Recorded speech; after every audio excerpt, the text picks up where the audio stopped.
आदाब नाजरीन, खैर मकदम है आपका जी सलाम में। और आज का मुद्दा लेकर हाजिर हूं मैं सऊद मोहम्मद खालिद। और आज का मुद्दा है नोटबंदी, नफा नुकसान और सियासत। दरअसल आज से ठीक 2 साल पहले करीब इसी वक्त यानी कि रात के 8 बजे पीएम मोदी ने वो ऐलान किया था जिसने मुल्क की पूरी मईशत पर बड़ा असर डाला। इसका असर आज तक भी बताया जाता है। तो वहीं मुद्दे पर सियासत भी होती रही है।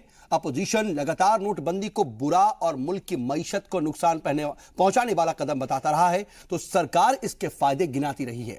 लेकिन 2019 के इंतखाबात से पहले जब आज नोटबंदी की दूसरी सालगिरह है, तो कांग्रेस इसे पूरी तरह से भुनाते हुए और सरकार को एक बार फिर से घेरते हुए अवाम में नोटबंदी को लेकर के यह पैगाम देने की कोशिश कर रही है कि यह एक बुरा फैसला था। तो वहीं दूसरी अपोजिशन जमातें भी इस मौके पर सरकार पर हमलावर हैं।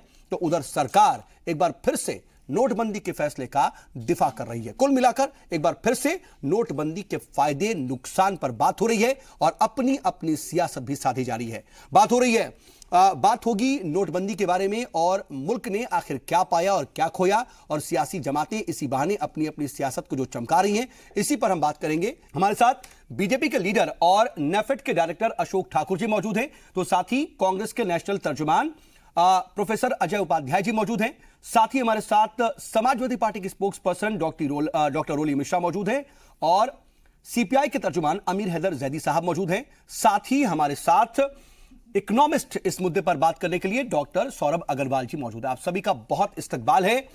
इस बातचीत का सिलसिला शुरू करें उससे पहले हम अपने मेहमानों को एक बार फिर से पुरखुलूस गुजारिश उनसे करना चाहते हैं और याद दिलाना चाहते हैं कि वो पूछे गए सवालों का सीधा और सटीक जवाब दें, न कि मुद्दे पर इधर उधर की बात करें। क्योंकि अक्सर हमने ये देखा है कि हमारे मेहमान पूछे गए सवाल पर गोलमोल जवाब देकर के आगे बढ़ने लगते हैं, लेकिन हमारी अपने नाजरीन के तय भी अहम जिम्मेदारी है कि हम इस अहम मुद्दे पर एक मुस्बत और बाअसर बहस कर सकें, न कि हमारे मेहमान अपने अपने हिसाब से यहां पर एजेंडा सेट करने की कोशिश करें। अगर हमने ऐसा पाया तो हम अपने मेहमानों को भी टोकेंगे ताकि बात मुद्दे पर हो और एक मुस्बत नतीजा निकल सके। तो चलिए अपने आज की बहस की शुरुआत करते हैं और अपने मेहमानों को यह भी बता देते हैं कि बहस के पहले हिस्से में हर किसी के पास 2-2 मिनट का वक्त होगा। वो 2 मिनट में अपनी बात रख सकेगा। और मैं बातचीत की शुरुआत प्रोफेसर अजय उपाध्याय आपसे करना चाह रहा हूं। 2 साल बाद आज इस मुद्दे को लेकर के अगर हम आम आवाम की बात करें तो कोई बहुत ज्यादा बहस नहीं थी, बहुत ज्यादा चर्चा नहीं थी, लेकिन कांग्रेस ने इसको एक बार फिर से हवा दे दी और वो मंजर ताजा हो गया। क्या लगता है कि इससे कहीं ना कहीं 2019 में कुछ फायदा होगा और जो आप स्याह एक तरीके से दिन मनाने की जो कोशिश कर रहे हैं उससे कुछ सियासी फायदा हासिल करेंगे, या फिर वाकई आज की जरूरत ऐसी थी कि लोगों को वो दिन याद दिलाया जाए? 100 साल पहले तो मैं आपके इस प्रश्न से ही ताल्लुकात नहीं रखता पूरी तरह से कि आप कह रहे हैं कि हवा कांग्रेस ने दे दी। कांग्रेस ने हवा नहीं दे दी। आज पूरी अर्थव्यवस्था की स्थिति चरमरा गई है। आज पूरी छोटे छोटे व्यवसायियों की स्थिति इसी नोटबंदी के कारण इतनी दयनीय स्थिति में है। 93% जो अनऑर्गेनाइज सेक्टर में छोटे व्यापारी थे, छोटे काम करने वाले थे, उनकी स्थिति खराब है। तो मैं मानता हूं कि जो पूरी परिस्थिति है, इस परिस्थिति के लिए वर्तमान सरकार जिम्मेवार है। जो रोजगार का वादा 2 करोड़ करती थी, उल्टे 4 करोड़ रोजगार इस कारण से लोगों के चले गए। लगभग 12 करोड़ लोग उस तत्कालिक तौर पे 6 महीने तक बेरोजगार होकर के बड़े बड़े शहरों से गांव की तरफ गए। गांव की अर्थव्यवस्था भी चौपट हुई। इसके लिए जिम्मेवार कौन है? आज भी प्रधानमंत्री जी, उनको माफी मांगनी चाहिए, आज तक नहीं मांगा उन्होंने। 150 लोग लाइन में खड़े होकर के अपनी जानें गंवा दी। आज देखा उनका उद्देश्य क्या था? उद्देश्य था कि काला धन आएगा। कितना काला धन आया? मुझे तो लगता है इन लोगों ने अपने ही व्यवस्था के तहत सारे जो इनके पास रहे होंगे काले धन, उसको कोऑपरेटिव के माध्यम से उजला कर लिया, अपना तो कर लिया, बाकी पूरे देश के लोगों को लाइन में लगा दिया। दूसरी बात जो इनका था कि भ्रष्टाचार कम होगा, क्या इसके कारण कोई भ्रष्टाचार कम हुआ? तीसरी बात, आतंकवादी गतिविधियां जो स्टोन पेल्टिंग हो रही थी वो कम होगी, क्या इसके कारण अगले 1.5-2 वर्षों तक कोई कमी आई? नहीं आई। कश्मीर की समस्या कहीं ना कहीं और बढ़ गई थी, आपने देखा होगा। और अंतिम बात जो उन्होंने कही थी कि इससे जो है हालांकि गोल शिफ्ट किया इन्होंने कि नकदी का जो है प्रवाह जो है कहीं ना कहीं ठीक है। नकदी का प्रवाह क्या हुआ? उस समय 72.2% था, आज फिर 80% करेंसी पर भी बात कही गई थी उसका। हाँ। तो कैशलेस एक तो इन्होंने गोल शिफ्ट किया लगातार, ये हमारी रिपोर्ट नहीं है। ठीक है। रघुराजन जी जो है इन्हीं के गवर्नर है, उनके किताबों में ये बातें हैं, उद्धृत है, ये सारी चीजें उन्हीं की रिपोर्ट है, उन्हीं के द्वारा, जिनको नहीं लिया गया था। ठीक है, मैं आऊंगा। डॉक्टर रोली मिश्रा, क्या आप भी इसी बात से इत्तेफाक रखती हैं कि जो नोटबंदी का जो फैसला था वो वाकई बुरा फैसला था, मईशत को नुकसान पहुंचा? क्योंकि आज दिन भर हमने देखा कि सरकार भी इसके फायदे गिनाती हुई नजर आई, चाहे टैक्स पेयर बढ़ गए हों, चाहे तमाम दूसरे और फायदे, चाहे डिजिटल ट्रांजैक्शन बढ़ा हो, बहुत से इसके पॉजिटिव पॉइंट्स बताए गए। आपको वो पॉजिटिविटी ना दिख करके नेगेटिविटी ही क्यों दिख रही है? आपका वक्त शुरू होता है अब। साहब, जिस तरह से अगर आप उठा करके देखिए कि ठीक 2 वर्ष पहले, बिल्कुल इस समय, जिस समय मैं इस पूरी आवाम के सामने बैठी हुई हूँ, और आपका चैनल तो पूरे विश्व में जाता है, मैंने दुबई में भी देखा था, तो मैं बता रही हूँ कि इस विश्व के सामने एक शहंशाह आता है, और वो शहंशाह एक निरंकुश शहंशाह है। वो ये भूल जाता है कि ये देश लोकतंत्र है और इस देश पर करोड़ों आवाम के अभी पूरा हक है। इस देश पर तमाम ऐसे लोग हैं, विपक्ष भी है और अन्य पार्टियां भी हैं। ये देश लोकतंत्र है और सिर्फ आपके पास 5 साल की सत्ता है। वो शहंशाह आकर के इसी मंच पर, ऐसे ही किसी मंच पर, इसी मीडिया के माध्यम से पूरे देश को, आवाम को कह देता है कि अब आपके पास जो भी 500 और 2000 के, जो 1000 के नोट है, वो बंद हो जाएंगे। अब यहां से मैं आपकी बात की शुरुआत करती हूँ। सहालग लगे हुए थे, तमाम बेटियों की शादियां थी, किसानों के ऊपर तमाम कर्ज जो उन्होंने कुछ रुपए के माध्यम से ले रखा था, छोटे बड़े व्यापारी थे जो कि उधार या किसी तरीके से सामान लेते थे। इसके अलावा बहुत सारे लोग थे जिनका लेन देन रुपयों में होता था, चाहे वो टैक्सी वाला था, चाहे वो दूध वाला था, चाहे वो किराने वाला था। इस तरह से जो गरीब व्यक्ति था, वो पूरा गरीब व्यक्ति एक तरीके से आहत हो गया, शॉक में आ गया। बेटियों की शादियां टूटने लगी, लोग लाइन में, कोई पॉजिटिव चीज नहीं थी, लोग लाइन में लग करके खड़े हो गए और उसमें अनेकों लोगों की मृत्यु हुई, जिसका आज तक कोई डाटा जारी नहीं किया। हर व्यक्ति परेशान था और उसी समय में ये नोट बंदी नहीं थी, ये रोजगार बंदी थी, ये कहीं श्रम बंदी थी, और उसी टाइम में कहीं हमारे देश का वो शहंशाह, निरंकुश शहंशाह, यहां से माल्या, नीरव मोदी जैसे लोगों को पासपोर्ट और टिकट दे देकर करोड़ों अरबों रुपए की संपत्ति देकर के बाहर इस देश से विदा कर रहा था। ये इस देश का दुर्भाग्य है कि इस तरीके से निरंकुशता से नोटबंदी की गई। इसलिए आज मैं काले कपड़े पहनकर विरोध कर रही हूं। चलिए, यह भी आपका अलग अंदाज, लेकिन जैदी साहब, आपको भी सब कुछ काला नजर आ रहा है या फिर कुछ इसमें रोशनी भी दिख रही है? क्योंकि कहा जाता है जिस चश्मे से देखो वैसा ही नजर आता है। क्या आपको भी सिर्फ नेगेटिविटी दिख रही है या कुछ पॉजिटिविटी जो सरकार दिख रही है या बता रही है वो भी नजर आती है? आज के परिप्रेक्ष्य में मुझसे पहली सी दिवाली मेरी महबूब न मांग, और भी गम है जमाने में मोहब्बत के सिवा। दिवाली की उस पे मैं सब देशवासियों को मुबारकबाद दूं या दिवाला दिवस की संवेदनाएं व्यक्त करूंगा। आज दिवाला दिवस में उसे कहूंगा। इन्होंने जब ये कहा था, ये स्कीम लेके आए थे, एक तो कि काला धन समाप्त हो जाएगा, नहीं हुआ। फिर कहा आतंकवाद और नक्सलवाद समाप्त हो जाएगा, देश अध्ययन कर ले, क्या खत्म हुआ। फिर कहा कैशलेस इकोनॉमी हो जाएगी, तो ये देश अध्ययन करे कि जो जो एजेंडा लेके आए थे वो हम कितने कामयाब हुए। आज ही नक्सलवादियों ने कहना चाहिए हमला किया है दंतेवाड़ा में, वहां जवान शहीद हो गया। कश्मीर की हालत आप देख रहे हैं, तो आतंकवाद कितना समाप्त हुआ है देश जाने। लेकिन मसला ये नहीं है, देश समझ नहीं पाया इनकी नीतियों को, आरएसएस की। ये बदलाव की नीति करना चाहे, नोट बदलो, स्कीम लेके आए तो समझ लेना चाहिए। फिर कहा कि स्कीमों के नाम बदले, किसी का नाम कुछ रख दिया, किसी का कुछ फिर रखा। फिर शहरों के नाम बदलने की स्कीम लेके आई। तो मेरा तो इनका एक मांग है आज इस प्रोग्राम में, अल कबीर का नाम बदलकर दीनदयाल उपाध्याय पशु वध गृह रख देना चाहिए। अल दुआ का नाम भी बदलकर वीर सावरकर पशु वध गृह कर देना चाहिए। अल अरेबी का नाम बदलकर भी वो इनके वीर सावरकर के नाम से उसे कर देना चाहिए। अल नूर का नाम भी बदल देना चाहिए, क्योंकि बदलने की नीति ये लेके आए। इन्हें और कोई एजेंडा नहीं है। दिवाली का अवसर है, मैं तो दिवाली की मुबारकबाद भी दूंगा और खास के आज दिवाला दिवस की भी दूंगा। इनका मुबारकबाद दे रहा हूं दिवाला दिवस की, क्योंकि आज भी दिवाला दिवस है ना, तो दोनों की मुबारकबाद एक साथ ही दे देता हूं। दिवाला दिवस की मुबारकबाद समझ में नहीं आई। बहरहाल ठीक है, मैं आऊंगा, आपके पास वक्त नहीं बचा है। लेकिन अशोक ठाकुर जी, देखिए, एक एक करके इसके जो पॉइंट्स नजर आ रहे हैं, नोटबंदी में कुछ ऐसा नजर नहीं आता अपोजिशन को जो मुल्क के फायदे के लिए हुआ हो, कोई इसका फायदा मिला हो, मुल्क के मफाद में आया हो। क्या आप भी इन बातों से इत्तेफाक रखते हैं कि क्या ये नुकसान हुए? ठीक है, आपने फायदे बहुत से बताए हैं, आज दिन भर हम ये देख रहे थे कि सरकार की तरफ से फायदे बताए जा रहे हैं, लेकिन जो ये नुकसानात बताए जा रहे हैं अपोजिशन की तरफ से, वो भी क्या सच नहीं है? साउद साहब, मैं सबसे पहले ये बताना चाहता हूं कि जिस उद्देश्य को लेकर नोटबंदी की गई थी उस उद्देश्य में सरकार सफल हुई है। मैं उन उद्देश्यों को बता देता हूं। सबसे पहला हमारा जो नंबर 2 का व्यापार था, जो नंबर 2 नंबर 1 का खेल था, उसको कम करना हमारा पहला उद्देश्य था। अच्छा। दूसरा, काले धन पर रोक लगाना और नकली करेंसी को जो है वो रोकना, वो दूसरा उद्देश्य था। तीसरा, टेरर फंडिंग को रोककर जो है आतंकवाद, नक्सलवाद, माओवाद को मार्जिनलाइज करना था।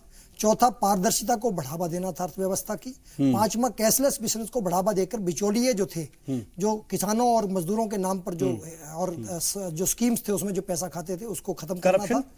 और बैंकिंग व्यवस्था का विस्तार भी, जो जनधन के खाते खुले थे उसके बाद बैंकिंग व्यवस्था का एक विस्तार था, उसको भी ये बातें उस वक्त बताई नहीं गई थी, लेकिन ये सारी चीजें थी। देखिए, जब उस वक्त लेकिन क्लियर बोला नहीं गया था। नहीं, सब बोलना जरूरी नहीं होता, कोई एक उद्देश्य लेकर काम किया जाता है। सरकार हर बात नहीं बताएगी, ठीक है। और आप देखिए कि अब परिणाम बता रहा हूं मैं आपको। हमारे मित्रों ने हमसे पहले कहा कि देश का दिवाला निकल गया। ये दुनिया की सभी संस्थाएं, एजेंसी जो इकोनॉमिक फोरम पर काम करने वाली हैं, वो आज फ्रांस से हम आगे निकल चुके हैं। चीन से ज्यादा तेजी से हमारी अर्थव्यवस्था आगे बढ़ रही है। तो उनका पहला एलिगेशन यहीं पर समाप्त हो जाता है। दूसरा, टैक्स पेयर्स की संख्या जो है 3.5 करोड़ से 7 करोड़ पहुंच गई है। अर्थात काले धन के बाद जो है लोगों ने टैक्स देना ज्यादा शुरू किया। 10 लाख करोड़ की कलेक्शन जो है अपने आप में एक रिकॉर्ड है। और तीसरा, जो मजदूर नंबर 2 में काम करते थे, आज उनका पीएफ कट रहा है, उनका ईएसआई कट रहा है, उनको ईएसआई फैसिलिटी मिलनी शुरू हुई। कितने दोबारा आए दायरे में आ गए और कितनों को मजदूरी मिल रही, ये भी एक सवाल है। हाँ, नहीं, देखिए, पहली बात तो ये है, जो जिनको मिल रही थी वो थे ही नहीं, कहीं रिकॉग्नाइज नहीं थे, उनको सब पेमेंट नंबर 2 में होती थी। अब वो रजिस्टर्ड हो गए, उनका पीएफ और ईएसआई फैसिलिटी उनको मिल गई, उनके भविष्य की सुरक्षा हो गई और उनकी बीमारी में भी उनको सुरक्षा मिल गई, जो सरकार की तरफ से मिलती है। आज भी बड़े पैमाने पर कॉन्ट्रैक्ट लेवल पर काम किया जा रहा है और कॉन्ट्रैक्ट वालों को बड़ी बड़ी कंपनियां, सर, बड़े बड़े इदारे जो है वो कॉन्ट्रैक्ट पर ही काम करा रहे हैं और कॉन्ट्रैक्ट पर ना पीएफ काट रहे हैं ना कुछ कर, वो बहुत सी चीजें हम सब जानते हैं। नहीं, इसमें बताने की जरूरत नहीं है। देश की कोई भी कंपनी कॉन्ट्रैक्ट पर अगर काम करती है और उसके यहाँ मजदूर है और वो कहीं पर कॉन्ट्रैक्ट पर मजदूर देती है, उसका पीएफ और उसका ईएसआई जो है कटना लाजमी है, उसको कोई रोक नहीं सकता, ना वो कर सकते इसको। ठीक है, अगर ये कोई कह रहा है तो ये गलत। सर, आपको एक्स्ट्रा टाइम दे दिया, मैं आऊंगा। ठीक है, मेरा कहना ये है, ठीक है सर, रजिस्टर्ड कंपनियां। ठीक है सर, आपका टाइम ओवर हो गया, मैं आपके पास आऊंगा, हम एक्स्ट्रा टाइम बजा रहे हैं। लेकिन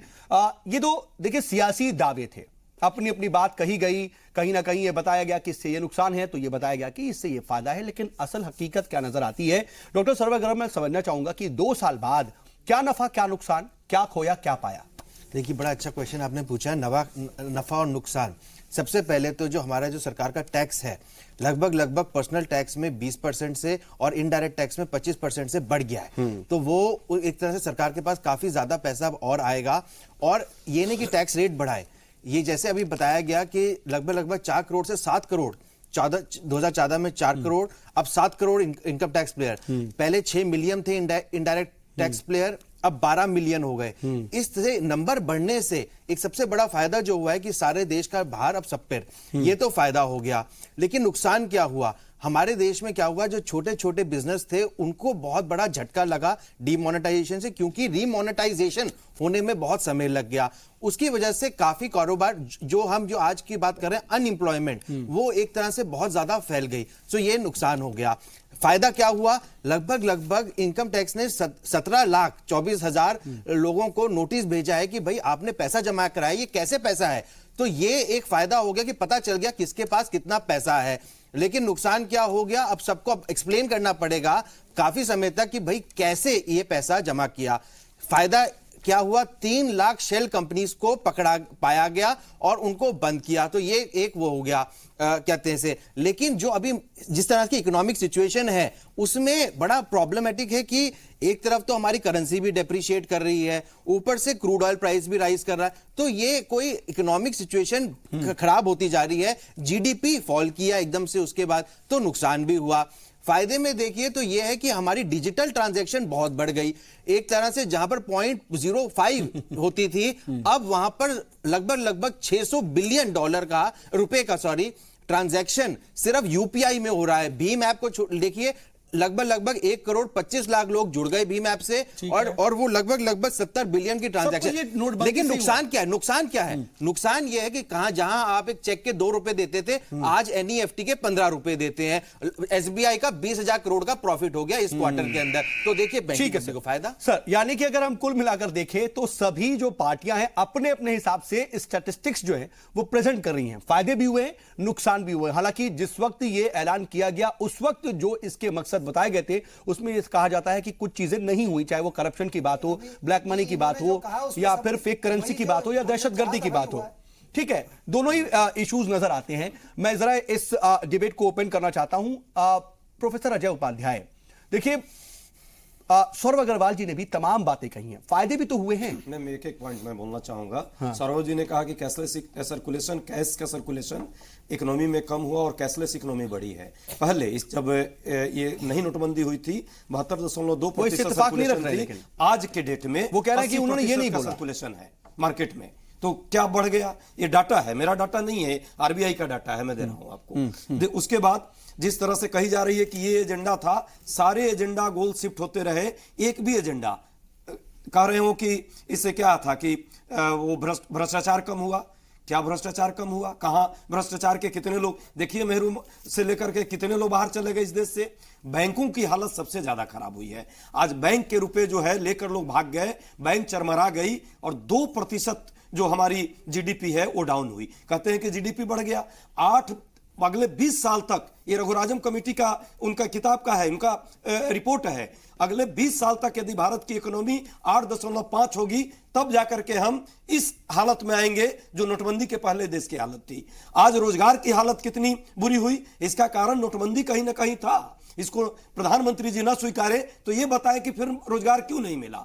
जिस वादों पर आए थे 2 करोड़ पर 4 करोड़ लोगों का रोजगार गया। आज के डेट में आप देख रहे हैं क्या हालत है। अशोक ठाकुर, सभी जगह इकोनॉमी जो है मार्केट में सब कुछ तो ठीक है। मैं इस पर रिप्लाई ले लेता हूं कि एमएसएमई को अगर देखें तो वो कहीं ना कहीं पूरी तरह से दरक गई, और इसको लेकर के सरकार ने कोई खास प्लानिंग नहीं की। और आप उसके पॉजिटिव ही बताएंगे क्योंकि आपको पॉजिटिव ही बताना है। अगर आप नेगेटिव बता देंगे और अपनी तरफ से एक्सेप्ट कर लेंगे कि कहीं कुछ गलती हुई है तो फिर बात नहीं बनेगी। अशोक जी से गलती नहीं है, एक व्यक्ति से इस देश में गलती हुई है, वो इस देश के प्रधानमंत्री जी है, वित्त मंत्री जी, और इन लोगों को प्रवक्ता है। इनको तो मजबूरी है भाई, प्रधानमंत्री जी वो भी इतने अहंकारी, इतने संवेदनहीन, वो तो बोलेंगे और उनकी बात इनकी मजबूरी है। लेकिन प्रधानमंत्री जी से देश के लोग प्रश्न पूछते हैं कि आपने ना आरबीआई को कॉन्फिडेंशियल किया, वित्त मंत्री को लिया, इकोनॉमिस्ट को लिया, बुद्धिजीवियों को कॉन्फिडेंशियल लिया, जवाब लेने लगे फरमान आपने जारी किया क्योंकि आपको अपना अहम था, देश के लिए नहीं, आपको अपना दिखाना था। ठीक है प्रोफेसर अजय उपाध्याय, ठीक है, आज भी जवाब तो ले ले, जवाब तो ले ले, इसको स्वीकार नहीं उपाध्याय जी, जवाब तो ले ले। तकलीफ तो यही है। देखिए मैं वैसे पूछ रहा हूं, आज घर सस्ता है कि नहीं है? आज होम लोन सस्ता है कि नहीं है? बैंकों की लिक्विडिटी बढ़ी है। होम लोन 2014 में राज में अंतर आप देख लेंगे, अंतर 2014 में 8.3% होम लोन था। आपने कह लिया 10.5 से नीचे कहीं नहीं है होम लोन। अरे आप कंज्यूमर से पूछ लीजिए, आप छोड़ ऐसे इस पे मत बोलिए, आप कंज्यूमर से पूछिए। मैं जो आंकड़े दे रहा हूं आप नहीं, आंकड़े सारे सब जगह उपलब्ध है आंकड़े। होम लोन की बात की आपने, अब आप सुनिए ना, सुनेंगे तभी तो कुछ आएगा ध्यान में। मैं ये कह रहा हूँ, आज जो है लोगों को घर सस्ता मिल रहा है कि नहीं मिल रहा है मुझे बता दो। लोग घर ही नहीं बिक रहे।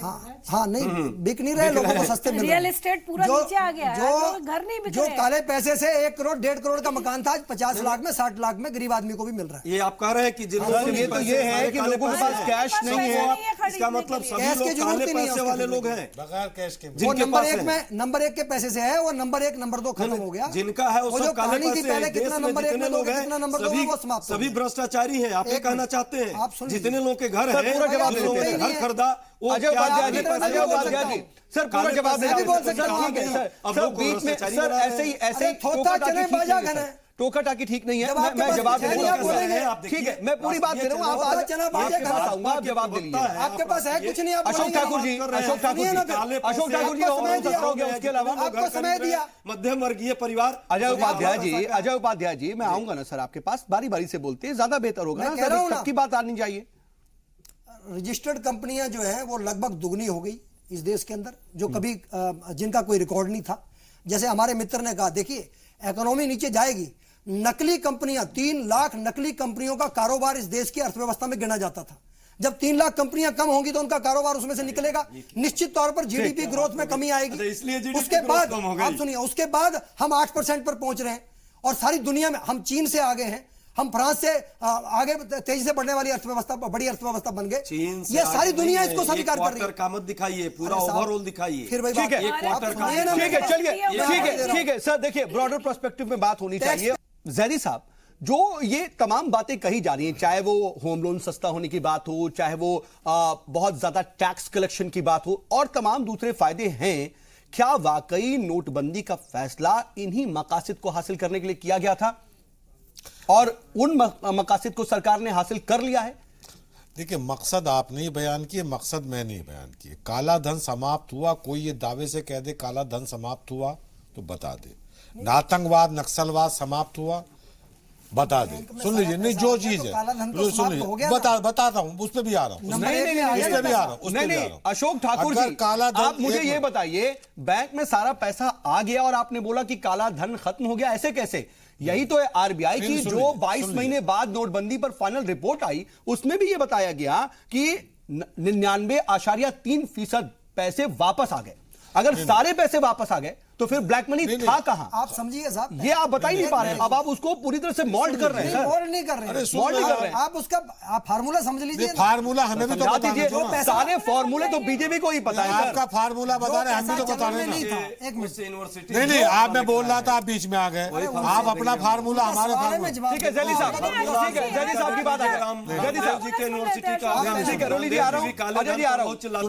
अगर अभी नहीं बोलते, एक मिनट, उनका सारा काला धन व्हाइट हो गया। काला धन अगर समाप्त हुआ है और आतंकवाद की कमर टूटी है, नक्सलवाद की टूटी है, तो आज मध्य प्रदेश के अंदर ये क्यों शहीद जवान हुए? कश्मीर की हालत क्यों बद से बदतर हो गई? क्यों कैशलेस इकोनॉमी की आपने बात की थी, क्यों नहीं हुआ? ये आपने झूठ बोले। बल्कि एक मिनट सुन लीजिए, जवाब देना बाद में।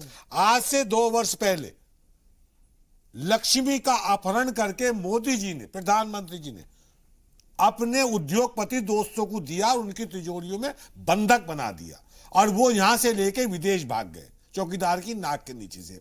अगर नोटबंदी से इतना ही फायदा, उनको लोन किसने दिया? सुन लीजिए यार, लोन दिया था। एक मिनट, अगर हम नोटबंदी से इतना फायदा हुआ और देश की अर्थव्यवस्था इतनी बढ़ गई, तो आज हमारे देश की करेंसी और अफगानिस्तान की करेंसी बराबर क्यों है सर?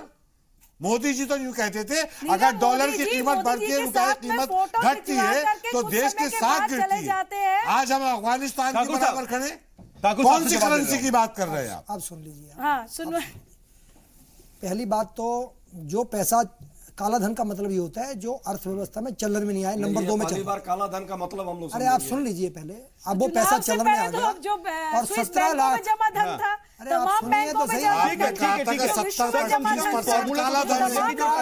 जो चलन से बाहर हो जाएगा, नोटबंदी हुई, उससे ज्यादा धन जमा हो गया जितना चलन में नहीं था। ठीक है अशोक ठाकुर जी, जोड़ करके आपके नेताओं ने उसको जोड़ करके सुन लीजिए, एक मिनट, ठीक है खालिद भाई, एक चीज याद आई, 62 के अंदर हमने रिजर्व बैंक से पैसा लिया था, जो रिजर्व पैसा होता है ना, वहां से लोन लिया था। देश में पहली बार या देश में अब दूसरी बार पैसा लिया गया रिजर्व बैंक के खाते से। ठीक है, ये मेरे मित्र मैं इन सबके बीच आ रहा हूँ, मैं आ रहा हूँ, लेकिन अशोक ठाकुर जी पैसा लेने को तैयार है। ठीक है अशोक ठाकुर जी, सेक्शन 7 ठीक है, जैदी साहब आ रहा हूँ, जैदी साहब आ रहा हूँ। अशोक ठाकुर जी एक सेकंड, अशोक ठाकुर जी, आप अभी ये कह रहे थे कि जो मकसद थे वो सारे मकसद कामयाब हुए और आपने उसको गिराने की भी कोशिश की, लेकिन जरा ये बताइए कि आपने उन्हीं मकसद में कहा कि पूरी तरह से ब्लैक मनी पर लगाम लगाने का मकसद था, वो हासिल कर लिया। आपने कहा कि आतंकवाद यानी कि दहशतगर्दी हो या फिर नक्सलवाद हो, इस पर पूरी तरह से लगाम लगाने की बात हो। आपको पता है कि जम्मू कश्मीर में क्या हाल है, आज भी कितना बड़ा हमला हुआ छत्तीसगढ़ में, इन सब के बीच फेक करेंसी की बात हो रही है। सर, फेक करेंसीज लगातार पकड़ी जा रही हैं। अभी इलेक्शन में ही कितने ज्यादा करप्शन की बात सामने आ रही है, कैश पकड़े जा रहे हैं, चीजें तो सर नहीं हासिल हुई ना। फिर सुन लीजिए, एक्सेप्ट कर लीजिए कि ये चीजें भी हुई, कहीं गलती रह गई। एक मिनट साउथ साहब, पहली बात तो ये है, मैं आपको फिर बता रहा हूं, 17 लाख लोग जो हैं जिनके खिलाफ जांच चल रही है, ये पता लगा कि इन लोगों के पास काला धन था। अच्छा। और उन 17 लाख लोगों के ऊपर कार्रवाई होने के बाद जो पैसा आएगा टैक्स के रूप में, कितनी बार जो रिजर्व पैसा बैंक से रिजर्व फंड अरे लिया है, सुनो भाई ये तो सही बता साहब, दें आप फिर नहीं सुन रहे सर, ठीक है, आप पूरी बात लेकिन सुनिए। नहीं, आपने रिजर्व फंड कितनी दफे लिया गया? नक्सलवाद हमारे देश 17 में लाख लोगों के रिजर्व पास फंड ब्लैक मनी कितने था या बार नहीं नहीं किया? सर, मैं आ रहा हूं। दूसरी अशोक ऐतिहासिक ठाकुर जी, घटना है, 17 लाख 62 लोगों के में पास लिया गया था या जैदी अब साहब, लिया गया? ठीक है, एक मिनट, ठीक ये है। बताएं क्यों लिया जब 17 लाख लोगों के पास ब्लैक मनी था क्या? एक मिनट सुन लीजिए, उनकी जांच हो रही है। हाँ बिल्कुल, जो पैसा जमा हुआ है सर, और मेन जनधन मुद्दा खातों रिजर्व के बैंक से अंदर, रिजर्व फंड क्यों ठीक है। लिया? जनधन खातों के अंदर जहां जो जीरो बैलेंस से खुले थे, 87,000 करोड़ जमा हुआ, उसकी जांच हो रही है। वो पैसा पकड़ में आया कि ये काला धन था। ठीक है, आप ठीक है, काला धन कैसे पता ये लगेगा? रिजर्व फंड पॉइंट पर आ रहा हूं, काला धन पॉइंट पर आ रहा हूं। करके रखा जाएगा। अजय उपाध्याय जी, अर्थव्यवस्था बढ़िया होगी तो जो उसकी असली बातें हैं ना, रखा जाएगा, वो उसका वक्त रंग आने के बाद पता चलेंगे, अभी काम काला हो धन रहा का है। मतलब होता है ठाकुर जी कह रहे हैं जो अभी पैसा अभी कार्रवाई हो रिकॉर्ड रही पर है। आया और ठीक है, उसके लोगों ठीक है, के ठाकुर पास उसका साहब, जवाब आपने नहीं। रिजर्व ठाकुर फंड साहब, का रिजर्व ठाकुर फंड साहब, क्यों जैदी लिया? साहब, मैं जवाब ले लूं। अजय जी, नक्सलवाद, अजय उपाध्याय एक जी, मिनट, नक्सलवाद, आप इस पे बोलेंगे नहीं? अरे सुनिए अरे ना। रिजर्व फंड क्यों लिया आपने यार? अरे फिर वही बात है, आप 62 में लिया गया था, आप ऐतिहासिक डिबेट को घटना डाइवर्ट कर रहे है। हैं। जब देश की आप डिबेट को डाइवर्ट कर रहे हैं। डाइवर्ट नहीं कर आप रहा, डाइवर्ट कर रहे हैं। रिजर्व फंड क्यों लिया आप आपने डाइवर्ट कर रिजर्व रहे हैं। बैंक कोई से? नहीं, आप छोड़िए उसको। कैसे लिया? नहीं, 62 में लिया गया, मैं सब पर आ रहा लिया हूं, गया। मैं सब पर आ रहा हूं। ठीक है, रिजर्व बैंक के सारे अधिकार समाप्त करके आपने रिजर्व फंड जैदी साहब, आपने अपनी बात कह दी। देश की अर्थव्यवस्था ठीक है, जैदी साहब अपनी बात कह दी। और रोली जी, मैं आ रहा हूं, आपके पास भी आ रहा पूछ रहा हूं। हूं, अजय एक जी, मिनट। मैं आ रहा हूं। ठाकुर साहब, सर, आपने मेरी जो बात बात कही है उसी का जवाब ले रहा हूं सर। नक्सलवाद कि 250 डिस्ट्रिक्ट से है, आज जो है मार्जिनलाइज हो गया 10-20-30 जिलों में। अरे सर, ये तो आप बढ़िया अपनी अलग तरह की थ्योरी लेकर आ रहे हैं। ठीक है, अजय उपाध्याय जी, देखिए सर, ये अभी ये 2 साल में नहीं हुआ है सर, वो बहुत लंबा प्रोसेस रहा बड़ा है संवेदनशील 2 मुद्दा साल में है। कहाँ कह रहा हूँ मैं? सर। ठीक है, चुप रहे उपाध्याय जी, उपाध्याय जी, तो सर हम बात तो 2 ही साल की कर रहे हैं ना, आप 2 साल की बात क्यों नहीं कह रहे हैं? तब तक नक्सलवाद है। उपाध्याय जी, उपाध्याय जी, नक्सलवादियों को जैदी साहब, जैदी साहब, जैदी साहब, एक एक करके सर, ठाकुर साहब एक एक करके, ठाकुर साहब एक एक करके, अजय उपाध्याय जी। जहां तक नक्सलवाद की बात है, आज देश में लगभग 8 राज्य हैं और 60 जिले हैं, आज भी नक्सलवाद के शिकार है। छत्तीसगढ़ का 5, उड़ीसा का 5, 17 लाख लोगों पर कार्रवाई हो रही है। 250 में था आपके टाइम में। ठीक है सर, जवाब, सर आपकी बात आ गई ना, आप जवाब तो ले लें कम से कम। और आज तक वही है, और 950 लोग मारे गए हैं। इस बात को आप ध्यान रखिए, आपके रिजीम में हुआ है, आम लोग, और हमारे 382 शहीद हुए हैं। ये कौन किया है? ये आपकी सरकार ने की। जहां तक बात कर रहे हैं, देखिए दिक्कत क्या है, इतनी संवेदनहीनता है इन लोगों में कि सच्चाई को अरे स्वीकार कर लीजिए, गलती हो गई। प्रधानमंत्री जी ये बात बोल देते तो देश शायद उनको माफ कर देता। किसानों का, गृहिणियों का, मजदूरों का, गरीबों का पूरा जीवन आपने उस समय नरक बना दिया था। आज भी वो परिस्थिति है, गांव की हालत क्या है? मैं आप दोनों के पास आ रहा हूं। रोली जी, ये बताइए, क्या आप महंगाई कम करने ऐसा नहीं है क्या कि अपोजिशन को नोटबंदी के बहाने एक बड़ा मुद्दा है और इसको कहीं ना कहीं इसकी कमियां गिना करके 2019 का नजर आ रहा है कि उसको हम पार पा लें? रोली जी से जवाब sir, one on one, Thakur साहब, अजय जी, ठाकुर साहब, और भी लोग हैं सर, पैनल में और भी लोग हैं। रोली जी, राफेल बता दीजिए सर। अरे आप रोली जी, राफेल सर जी, जो एक आंकड़ा मैं आपको यहाँ बता रही हूँ, 5,22,782 जो है नकली नोट बरामद हुए 2000 के, और बाकी नोट जो बरामद हुए नोटबंदी के बाद। अशोक जी यहाँ पर बैठे, मैं एक सैन्य परिवार से आती हूँ। 165 डेथ जो शहीद हुए हमारे यहाँ के लोग, 165 2016 में, 218 2017 में, 173 2018। सफलता में सफलता दिख रही है आपको सर, नाकामयाबी में कामयाबी है सर। 35 लाख लोगों की नौकरियां छिड़ी, 1.5 करोड़ श्रम बल का जो है हमारे नुकसान हुआ, 8,000 करोड़ रुपए जो है आपने नोटबंदी छापने में लगा दिए। आपने 8,000 करोड़ समाजवादी पार्टी ने कराया था क्या? आपने 8,000 करोड़ रुपए खर्च किए, समाजवादी पार्टी ने कराया था क्या? 8,000 करोड़ रुपए खर्च किए नोट छपवाने में। हाँ बिल्कुल किए। क्या उसका क्या लाभ हुआ? देश आप के हित में बताइए, 8,000 क्या 80,000 करोड़ खर्च GDP करने में तो आपकी करने डाउन चाहिए। हो रही है। क्या देश होगा? के हित में काम करना है ना। शहीद देश हो का रहे हैं हित सीमा क्या पर। होगा? आपकी देश तरफ का टूटी हित चोरी क्या तो नहीं हुआ? करी। नक्सलवादी आप किसान रिपोर्ट अरे कर आपकी रहे तरफ हैं। टूटी चोरी तो नहीं करी। मुझे मैं आ रहा हूँ आप लोग के पास आ रहा हूँ यहाँ पर अपनी अपनी सियासत के हिसाब से जो है स्टैटिस्टिक्स पेश किए जा रहे हैं। सौरभ जी मैं आपके पास आऊंगा, सौरभ जी मैं आपके पास आ रहा हूँ, ठीक है, मैं आप सबके पास आ रहा हूँ। सर ये जो स्टैटिस्टिक्स है इसमें उलझा करके क्या आवाम का कोई फायदा हो रहा है? क्योंकि जो असल में जो चीज होनी थी वो तो हो चुकी है, इसके फायदे भी हुए हैं, नुकसान भी हुए हैं, लेकिन अब जब टोटलिटी में देखने वाली बात यह है कि ज्यादा फायदा हुआ है या ज्यादा नुकसान हुआ है? देखिए सिर्फ ये कहना ज्यादा फायदा ज्यादा नुकसान, मेरे हिसाब से एक एक पॉइंट उठा लेते हैं। अभी जैसे ब्लैक मनी की बात हो रही है, एक बहुत अच्छा जो इस डिमोनेटाइजेशन से हुआ, विदेशों के अंदर तिजोरियों में जो भारत करेंसी थी वो वापस आई, तो ये एक बहुत फायदा हुआ। और ये आंकड़ा एक मिनट बंदी के बाद तो स्विस बैंक के अंदर अब ज्यादा बढ़ गया पैसा। नहीं बैंक नहीं तिजोरियों में जो स्विस बैंक के अंदर इंडियंस इंडियन करेंसी ज्यादा जमा हो गई, वो वापस आया। देश में अगर दूसरा, सर लेकिन हारा है, लेकिन देखिए सर दूसरी बात तो रिजर्व फंड से पैसा क्यों लिया जा रहा है? मैं बताता हूँ, उसका भी बताता हूँ। ये बता दीजिए। सौरभ जी की बात सुनो। और रिजर्व फंड वो होता है भाई जो मुसीबत के वक्त काम आता है। ठीक है जैदी साहब, मुसीबत 62 में पड़ी थी, लेकिन इसकी वजह से वापस तो आया ना। रिजर्व फंड से पैसा लिया गया था, जो होता है ये सरकार ले रही है। जैदी साहब ठीक है ऐसा लग रहा है ऑपोजिशन। चेक अच्छा, होगी। लेकिन उससे एयरपोर्ट नुकसान पे। हुआ क्या कि लोगों का जो विश्वास था भारतीय करेंसी में वो गिर गया,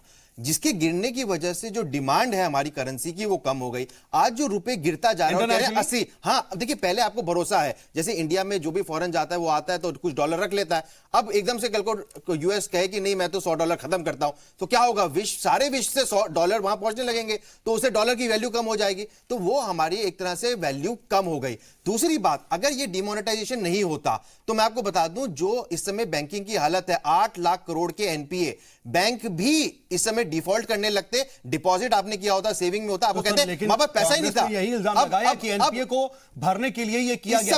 इस समय क्या हुआ? 2 साल बाद जितने भी एनबीएफसी है, एक सेकंड सुनिए, ये संगठित डकैती थी देश की जनता की जेबों के ऊपर, आज भी संगठित डकैती थी। आज भी क्या हो रहा है? 2 साल बाद एनबीएफसी की टोटल सिचुएशन चरमरा गई है और आरबीआई को कहा जा रहा है एक स्पेशल विंडो आप खोलिए एनबीएफसी के लिए। तो रीमोनेटाइजेशन नहीं हुआ, लिक्विडिटी क्रंच है, तो ये एक तरह से बहुत बड़ा नुकसान जो हम कह सकते हैं कि जो पैसा मिलना चाहिए, जिसे क्रेडिट मिलेगा, उद्योगपति को क्रेडिट मिलेगा, वो पैसा यूज करेगा और ग्रोथ करेगा, वो नहीं हो पा रहा।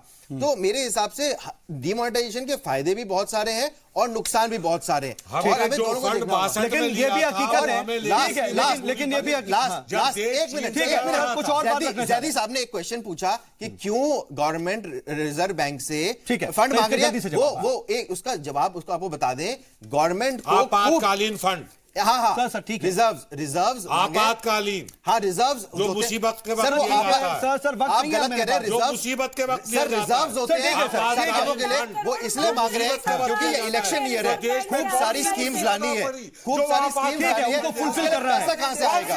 पैसा रिजर्व होगा सर ठीक है, इसके कल्याण के लिए। अब और वक्त नहीं है, अब और वक्त नहीं है, अब और वक्त नहीं है, वो आपातकालीन नहीं है, वो आपातकालीन नहीं है, जैदी साहब, आपातकालीन क्या जैदी साहब, जैदी साहब, ठीक है, जैदी साहब ठीक है सर, जो भी है उन्होंने कहा ना कि किस लिए मांगा जा रहा है। अब आप सभी के पास मैं आऊंगा, आखिर के 30 सेकंड आपको अपने फाइनल बातें रखने के लिए मैं दूंगा। और उपाध्याय साहब, मैं आपसे ही शुरुआत करना चाह रहा हूं कि ठीक है ये सब तो है, लेकिन बयानात कहां से कहां चले जाते हैं, नोटबंदी, फिर उसको गोधरा से जोड़ देने वाली बात, और यहां पर जो तमाम बातें हुई हैं। देखिए देश में 30 सेकंड में आपकी बात। लगातार लोगों को भ्रमित करने का, लोगों को भटकाने का प्रयास प्रधानमंत्री जी करते रहे हैं। नोटबंदी भी उसी का एक उदाहरण है। आया किसी और उसी पर धीरे धीरे डेविएट होता गया, और आज परिस्थिति यह है कि भारत का हर वर्ग जो है कहीं ना कहीं इस पूरी इनके डिसीजन से कहीं ना कहीं आहत हुआ। लेकिन अभी भी इतनी संवेदनहीनता है कि इस पर क्षमा नहीं मांगी, माफी नहीं मांगी, उल्टे 3,60,000 करोड़ रुपए आरबीआई का फंड लेने को तैयार है। यदि सब चीज ठीक था, बैंक में पैसा आ गया, तो क्यों पैसे की जरूरत है? ठीक है, रोली जी। देखिए, सबसे बड़ी बात साहू जी ये है कि ये जो लोकतंत्र है, मैं बार बार मैंने अपनी बात भी यहां से शुरू की थी, लोकतंत्र में सिर्फ एक व्यक्ति को इस तरह के तानाशाही फैसले लेने का कोई हक नहीं बनता था, जिसकी वजह से पूरे देश की ये अर्थव्यवस्था चरमरा गई। हर लिंग, हर जाति, हर धर्म, यहां तक कि सभी प्रकार के सभी पेशे के ज्यादा से ज्यादा लोग, मजदूर, किसान जो है वो सड़कों पर आ गए और उनको इससे बहुत ज्यादा तंगी हुई। तो ये अपने आप में एक ऐसा फैसला था जिसने कि पूरे देश को, अर्थव्यवस्था को काला कर दिया और काला धन वापस आया। जैदी साहब, मैं तो इतना कहूंगा, देश में अगर सब हरा हरा है और नोटबंदी से इतना फायदा हुआ है, तो रिजर्व फंड से, ये रिजर्व फंड जो होता है वो क्यों लिया गया, जिसे हम आपातकालीन फंड भी कहते हैं। जब वो फंड जब लिया जाता है जब देश के ऊपर बहुत बड़ी विपदा आ पड़ती है, जो हमने 62 में लिया था, उससे पहले नहीं लिया, उसके बाद कम नहीं लिया। मैं इसे कहूंगा, नोटबंदी कानूनी रूप से ये संगठित डकैती थी जो इस देश में देश की जनता की जेबों पर डाली गई और उद्योगपतियों को फायदा पहुंचा गया। आपका क्या जवाब है? 30 सेकंड में आपका जवाब। देखिए, मैं इतना ही कहूंगा कि ये सरकार का जो है सही नियत के साथ देश हित में लिया गया फैसला है, राजनीति को एक तरफ रखकर देश हित में लिया गया फैसला है। और मैं इतना और कह दूं कि इस पर जो सरकार की मंशा थी, जिन मुद्दों पर जिन मुद्दों को ध्यान में रखकर लिया गया था, उन सभी में हमको कहीं पर पूर्ण रूप से, कहीं पर जो आंशिक रूप से बहुत बड़ी सफलता मिली है। और आज देश के अंदर जो गरीबों को पैसे की जरूरत थी, आज उनके लिए सफिशिएंट पैसा है, उनके हित में जो पैसे, जो काम में उनके विकास पर पैसा खर्च होना शुरू हो गया। ये सबसे बड़ा। सौरभ जी, इन सब के बीच हम वही देखेंगे ना कि 2 साल बाद जो है, जो सिचुएशन है, क्या मुल्क को इससे नुकसान हुआ है, और अभी जो तमाम चीजें हैं हम फ्यूचरिस्टिक वे में देखें तो क्या दिखता है? हाँ जी, देखिए, फायदा भी हुआ, नुकसान भी हुआ। लगभग 8000 पॉइंट हमारा सेंसेक्स बढ़ गया, निफ्टी 25% ऊपर बढ़ चुका है। लेकिन नुकसान ये हो गया कि जॉबलेसनेस बढ़ गई है, यूथ हमारा बढ़ता जा रहा है, तो जॉबलेसनेस बढ़ती जा रही है, जिसको सरकार एक तरह से कोशिश कर रही है ना, जॉब मुद्रा लोन देके 13 करोड़ लोगों को फायदा दिया है, लेकिन जॉबलेसनेस बढ़ रही है, तो जॉबलेस ग्रोथ फायदेमंद नहीं है, पहली बात। दूसरी बात, रुपे कार्ड लाया गया, जिससे हमारा देश मास्टर कार्ड वीसा को टक्कर दे रहा है, जो अच्छा भी है, नुकसान भी है, हमें दोनों देखना होगा, दोनों चीजें देखनी होंगी। कुल मिलाकर के ये नजर आता है कि नोटबंदी के फायदे भी और नुकसान भी। आप सभी हमारे साथ जुड़े, बातचीत में शामिल हुए, इसके लिए आपका बहुत बहुत शुक्रिया।